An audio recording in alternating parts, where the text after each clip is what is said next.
नमस्कार मित्रों, स्वागत है आपका काइजन स्टडी चैनल पर। मैं हूं अशोक गौड़ और जैसा कि आप जानते हैं इस वीडियो सीरीज़ में हम बात करते हैं ट्रेंडिंग टॉपिक या न्यूज़ के बारे में। और आज हम इस वीडियो में बात करेंगे केरल के कोझिकोड एयरपोर्ट पर जो एयर इंडिया एक्सप्रेस का प्लेन क्रैश हुआ उसके बारे में, और साथ ही चर्चा करेंगे कुछ टर्म इसके बाद जो चर्चा में रही थी, ट्रेंडिंग में रही थी। टेबल टॉप रनवे क्या होता है, ब्लैक बॉक्स क्या होता है, इन सब के बारे में हम ये भी जानेंगे कि ब्लैक बॉक्स किस प्रकार एक इन्वेस्टिगेशन में हेल्प करता है, और भारत में टेबल टॉप रनवेज और कहाँ कहाँ हैं, देश और दुनिया में भी ऐसी टेबल टॉप रनवेज है या नहीं, उनके बारे में। तो आप एंड तक इस वीडियो से जुड़े रहें, आपको बहुत कुछ जानने को मिलेगा। तो चलिए शुरू करते हैं। दोस्तों, आपको पता होगा कि 7 अगस्त की शाम को एयर इंडिया एक्सप्रेस की फ्लाइट संख्या IX1344 जो कि वंदे भारत मिशन के तहत दुबई से यात्रियों को भारत ला रही थी, ये केरल के कोझिकोड इंटरनेशनल एयरपोर्ट पर लैंड होनी थी। ये लैंडिंग के वक्त क्या हुआ था कि रनवे से फिसल कर करीब 35 फीट गहरी खाई में गिर गई थी। एक्चुअली ये रनवे जो कोझिकोड एयरपोर्ट का था, ये टेबल टॉप टाइप का था। आगे हम जब बात कर रहे हैं इसकी, तो जब तक मैं ये वीडियो रिकॉर्ड कर रहा हूँ तब तक बताया जा रहा है कि इसमें 18 लोगों की मौत हो चुकी है, जिसमें पायलट भी शामिल है। मित्रों, ये बहुत दुखद विषय है। मैं सभी दिवंगतों को श्रद्धांजलि अर्पित करता हूँ। इसमें मित्रों बताया जा रहा था कि क्रू मेंबर सहित करीब 191 लोग सवार थे। मित्रों, एयरपोर्ट अथॉरिटी ऑफ इंडिया के चेयरमैन अरविंद साहनी ने कहा कि विमान को जिस रनवे पर उतरना था वह उस पर नहीं उतर सका था, जिसके बाद दूसरे रनवे पर उसकी लैंडिंग की कोशिश की गई और वहीं पे ये एक्सीडेंट हो गया। मित्रों, घटना की एक दूसरी वजह ये टेबल टॉप रनवे भी है। ठीक है, तो उसी के बारे में हम बात करेंगे। हालांकि अभी इन्वेस्टिगेशन चल रहा है और भी क्या पॉसिबल रीज़न थे इस घटना के, वो सब सामने आएंगे कुछ दिनों में। ठीक है, और ऐसी मैं आपको बता देना चाहता हूँ कि ये ऐसी घटना पहली नहीं है, भारत में ऐसा पहले भी हो चुका है।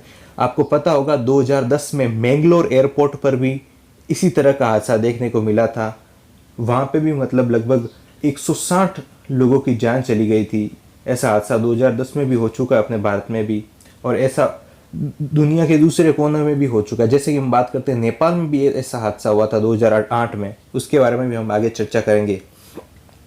तो मित्रों, ये जो टेबल टॉप रनवे है ये होता क्या है, क्योंकि ये काफ़ी चर्चा में रहा था ये सब, तो हम बात करते हैं। ये देखिए, what is table top runways. जैसा कि मित्रों आपको इसके नाम से ही पता चल रहा है, कोई टेबल जैसी सरफेस। जी बिल्कुल, ये टेबल जैसी एक फ्लैट सरफेस होती है, जिसके किनारे से हम जब नीचे देखें तो जिस प्रकार टेबल के किनारे से नीचे देखते हैं तो फर्श दिखता है, वैसे ही टेबल टॉप रनवे क्या होता है, पहाड़ों को काट कर बनाया जाता है और उनकी फ्लैट सरफेस के आसपास जब किनारों से हम देखते हैं तो वो गहरी खाइयाँ दिखती है। तो ये इस तरह के ही होते हैं टेबल टॉप रनवे। जनरली ये पहाड़ों और पठारों को काट कर बनाए जाते हैं, और इनके रनवे कहीं कहीं जगह तो 2 साइड में खाइयाँ होती है, और कहीं कहीं चारों जगह मतलब चारों कोनों पे मतलब खाइयाँ दिखती है। तो मतलब टेबल ही देख लो, जैसे कि आपको ये टेबल दिख पा रही है, इसमें मैंने एक इमेज डाली है। तो ये देखिए, या ये इसे आप हवाई पट्टी ही मान लीजिए। तो ये देखो चारों तरफ से खुली है। तो इसमें क्या होता है कि जब प्लेन लैंड करने के लिए आता है तो किसी फिक्स स्पॉट पर जब ये टिकता है तभी मतलब एक सेफ लैंडिंग हो पाती है, क्योंकि ये रनवे काफ़ी छोटा होता है, कहीं वो स्किड करके आगे खाई में न गिर जाए, तो ये काफ़ी ज़्यादा खतरा बना रहता है। ऐसी जगहों पे एक्सपीरियंस्ड पायलट होते हैं, वो भी लैंडिंग करवाना एक चैलेंजिंग टास्क मानते हैं। तो होता क्या है, हमारे इस केस में क्या हुआ था, केरल के केस में आपको पता है कि मौसम भी ख़राब था, बारिश का मौसम था, और इस बारिश के मौसम के बीच में ये लैंडिंग होनी थी। और यहाँ पे क्या हुआ कि प्लेन जो है स्किड करके आगे खाई में गिर गया था। खाई करीब 35 फुट गहरी थी।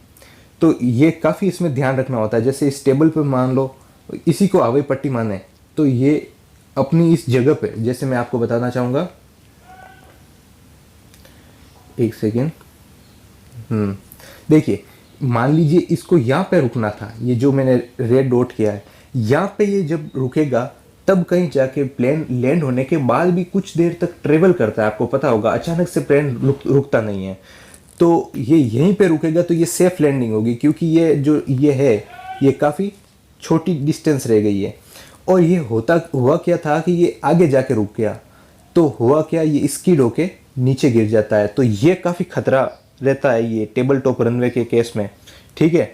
तो ये था टेबल टॉप रनवे के बारे में हमने बात की थी। ये देख सकते हैं आपने एक इमेज, ये पीछे जो दिख रही है वादिया और ये डार्क ग्रीनरी, ये रनवे है। और ये क्या था, ये गहरी गहरी चारों ओर खाइए। तो इस प्रकार की सिचुएशन होती है रियल लाइफ में ये टेबल टॉप रनवे की। और अब हम आगे बात करते हैं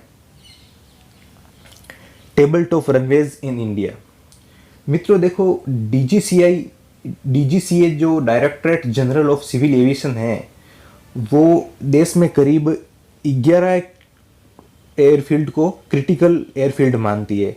ये ऐसा तब हुआ था 2010 में, जब ये मैंगलोर का हुआ था इंसिडेंट। उस समय मतलब करीब 11 एयरफील्ड को क्रिटिकल का दर्जा दिया गया था। ये क्रिटिकल किस हिसाब से देते हैं दर्जा, उसके बारे में बात करते हैं कि ये एयरवेज मतलब ये रनवे की है ना लेंथ को देखते हैं, टेरेन को देखते हैं कि टेरेन कैसी है, वेदर कंडीशन कैसी है पर्टिकुलर एयरपोर्ट पर है।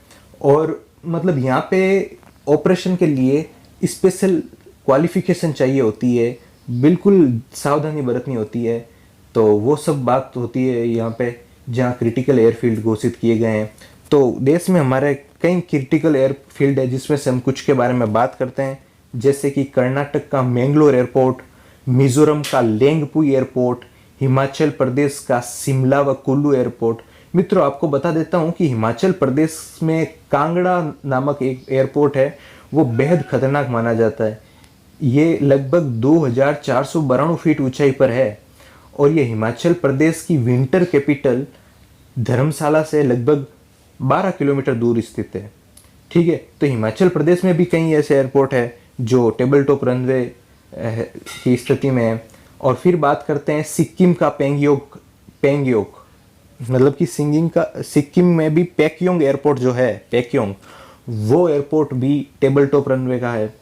और फिर फाइनली ये आप जानते हैं कोझिकोड एयरपोर्ट और कन्नूर एयरपोर्ट केरला, कोझिकोड जहाँ पे ये हादसा हुआ ही था, ठीक है।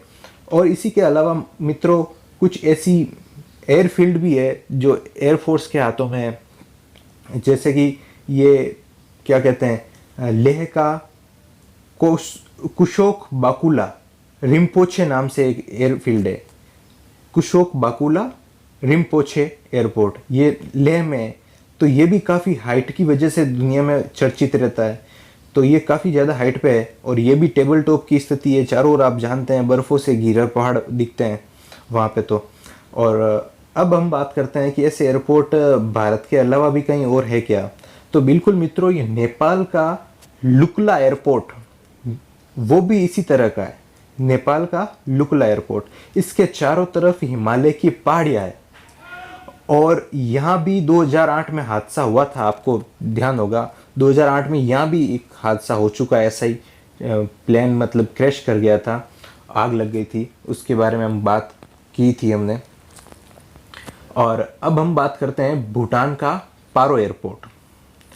तो ये भूटान का पारो एयरपोर्ट ये भी मतलब पहाड़ों से घिरा हुआ है। और पुर्तगाल का मेडिएरा एयरपोर्ट, ये सब कुछ एयरपोर्ट है। और आप इनके अलावा किन एयरपोर्ट के बारे में जानते हैं जो टेबल टॉप रनवे की स्थिति में हैं, तो आप कमेंट बॉक्स में मुझे ज़रूर बताएं कि अपने भारत में भी और कहीं इन जगहों के अलावा और कहाँ कहाँ ऐसे एयरपोर्ट है और देश में दुनिया में ऐसे कहाँ कहाँ ऐसे एयरपोर्ट है जो काफ़ी ख़तरनाक माने जाते हैं। आप ज़रूर कमेंट बॉक्स में मुझे बताना। और अब हम बात करते हैं ब्लैक बॉक्स के बारे में। मित्रों ब्लैक बॉक्स, इसका नाम ज़रूर ब्लैक बॉक्स है लेकिन ये ब्लैक होता नहीं है। ये दिखने में ये ऑरेंज कलर का होता है, जैसा कि आप देख पा रहे हैं ये ऑरेंज कलर का एक डिवाइस होता है जो कि फ्लाइट के पीछे लगा होता है। और ये क्या करता है कि एक पल पल की जानकारियाँ रिकॉर्ड रखता है एयरपोर्ट मतलब कि हवाई जहाज की। तो ये क्या होता है, इसमें 2 यूनिट होती है, फ्लाइट डेटा रिकॉर्डर और कॉकपिट वॉइस रिकॉर्डर। तो मित्रों ये फ्लाइट डेटा रिकॉर्डर क्या करता है कि प्लेन की डायरेक्शन, हाइट, स्पीड और फ्यूल के बारे में, केबिन के टेम्परेचर के बारे में, इन सभी चीज़ों को रिकॉर्ड रखता है। ये लगभग इस तरह की 88 जानकारियाँ रिकॉर्ड रखता है। और कॉकपिट वॉइस रिकॉर्डर क्या करता है मित्रों, ये एक्सीडेंट से पहले प्लेन की स्थिति का अनुमान लगाता है, जिसमें इंजन, इमरजेंसी अलार्म, केबिन और कॉकपिट की आवाज़ें ये रिकॉर्ड करके करता है। तो जिससे कि इन्वेस्टिगेशन जब हो तब पता चल सके कि क्या स्थिति रही थी एक्सीडेंट के समय, क्या फॉल्ट था, क्या सारी चीज़ें क्लियर हो जाए। इस वजह से ये ब्लैक बॉक्स लगाया होता है। अब आपके दिमाग में एक सवाल आ रहा होगा कि ये जो ब्लैक बॉक्स होता है ये इतनी हाइट से गिरता है तो इसका कुछ बिगड़ता क्यों नहीं है। तो मित्रों, ये मैं आपको बता देना चाहता हूँ कि कितनी भी सीवियर मतलब प्लेन एक्सीडेंट हो जाते हैं, पूरी तरह से प्लेन क्रैश हो जाते हैं, बर्बाद हो जाते हैं, उनमें भी ब्लैक बॉक्स बच ही जाता है। एक्चुअली ये क्या होता है, टाइटेनियम का बॉक्स होता है, उसमें ये चीज़ें होती है। तो टाइटेनियम आप जानते हैं बहुत मजबूत है, तो उस वजह से क्या होता है, इसको कोई इम्पैक्ट पड़ता नहीं है, इम्पैक्ट सहन कर लेता है। और टाइटेनियम के बारे में और बात करें तो ये मित्रों एक हाई टेम्परेचर भी मतलब सहन कर लेता है। ये क्या होता है कि जब कोई प्लेन क्रैश हो जाए और उसमें क्या होता है कि आग लग जाती है, तो आग लगती है तो क्या होता है कि वो कहीं वहाँ पे मतलब काफ़ी ज़्यादा ज़रूरी हो जाता है ब्लैक बॉक्स को बचाना। तो वो उस हाई टेम्परेचर, उस आग के अंदर भी मतलब उसको सहन करके हमें इन्वेस्टिगेशन में हेल्प करता है। तो इस तरह से होता है कॉकपिट रिकॉर्डर। और मैं आपको बता देता हूँ इसमें कुछ ऐसे फीचर होते हैं जैसे कि ये बिना बिजली के 30 दिनों तक चल सकता है। तो ये मान लीजिए कहीं पहाड़ों में मतलब प्लेन क्रैश हुआ है तो क्या होगा कि वो मतलब ये जो ब्लैक बॉक्स होगा वो जैसे इसका कलर ही नारंगी कलर का है, ऑरेंज कलर का है, तो ये दिख जाता है आसानी से इन्वेस्टिगेशन टीम को। और साथ ही साथ ये बीप की आवाज़ भी करता है। तो ये बीप की आवाज़ करता है जिससे कि आसानी से पता चल जाए, लोकेट करने में आसानी हो जाए इन्वेस्टिगेशन टीम को ढूंढने में कि भाई ये ब्लैक बॉक्स कहाँ पड़ा है। और ये मित्रों इसी के साथ है ना, ये समुद्र की गहराई तक भी जाता है। मान लीजिए कोई प्लेन क्रैश हुआ और उसका सारा मलबा समुद्र में गिर गया, तो ब्लैक बॉक्स भी वो मलबे में चला गया, तो वहाँ पे भी मतलब ये हेल्प करता है। ये क्या करता है, तरंगे भेजता है, अल्ट्रासोनिक।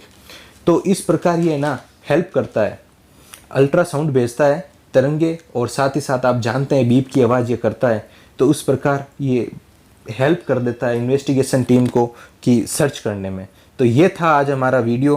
आपको कैसा लगा लाइक ज़रूर करना, शेयर करना और चैनल को सब्सक्राइब करके अपना प्यार ज़रूर बरसाना।